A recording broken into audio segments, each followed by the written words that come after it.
Now, from the application point of view, probably the batteries are among the most used application of electrochemistry, and we have developed many form of batteries depending on its application. It may be smartwatches, mobile phones, or our UPS at home. That all works on the same principle of converting chemical energy into electrical energy.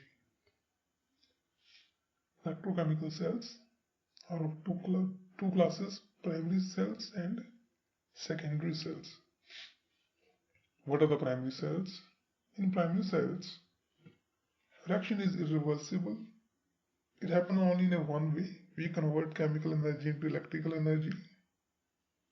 And once they are exhausted, we can't reuse them. We can't recharge them.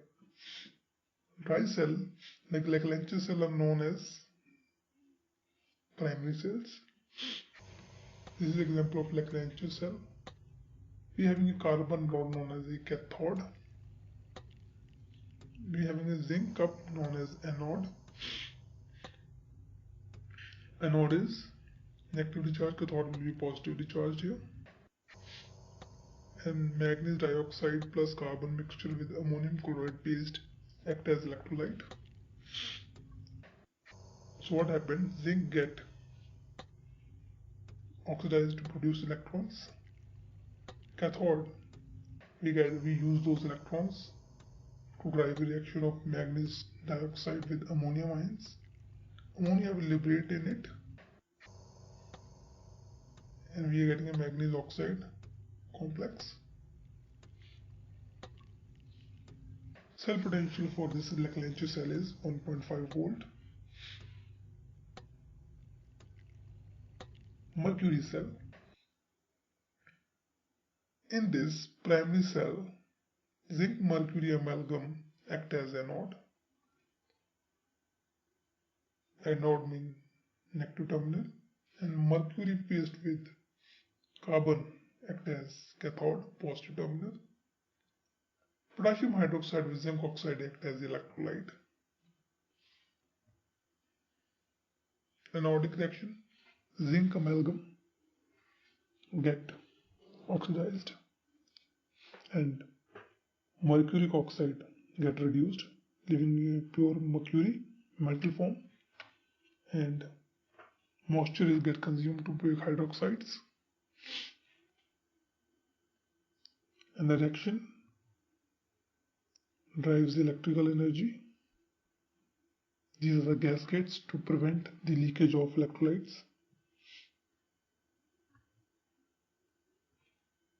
This is our top anode cap. The cell potential is 1.35. You remember, Leclanche cell it was 1.5. Because we are using electrolytic paste, so the concentration will not vary with time. So these cells, the beauty is the cell voltage will not fluctuate, it will remain constant and suddenly will drop to zero after the life is exhausted. Now, secondary cells. In secondary cell, chemical reaction is reversible. That is, electrical energy can be transformed into chemical energy, and chemical energy can be transformed into electrical energy as and when required. So reaction can proceed in both the ways. Of lead acid batteries, simple. This is a negative terminal. This is positive terminal. And we are having a cell dividers here. These are the different compartments.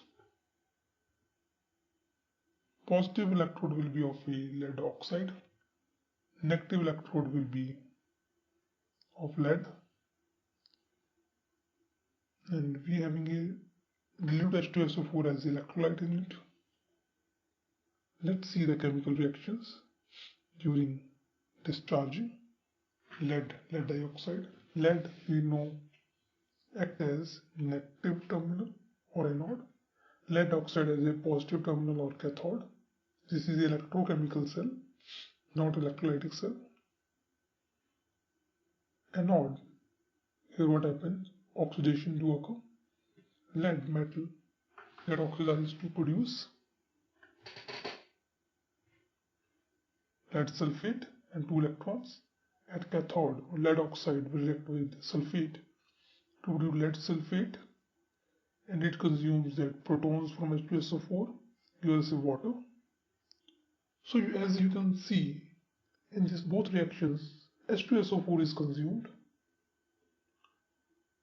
and because of H2SO4 is consumed to drive the chemical reactions and converting that into electrical energy, with time the density of solution will reduce because of reduction in H2SO4. That's what happens, and electrons will move in outer circuit.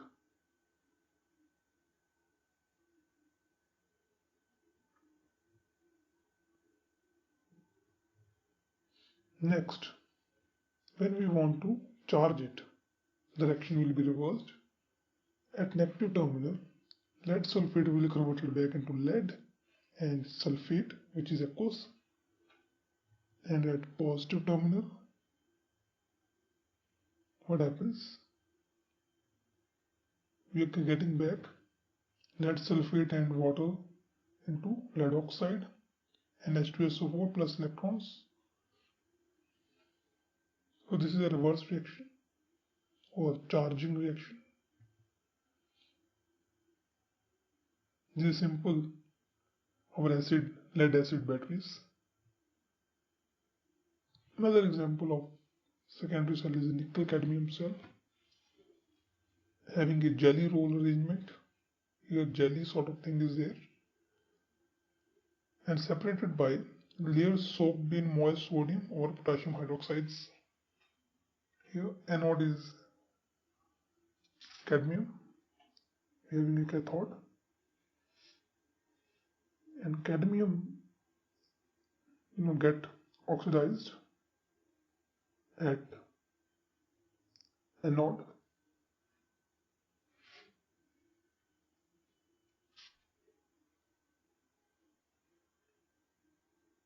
and then further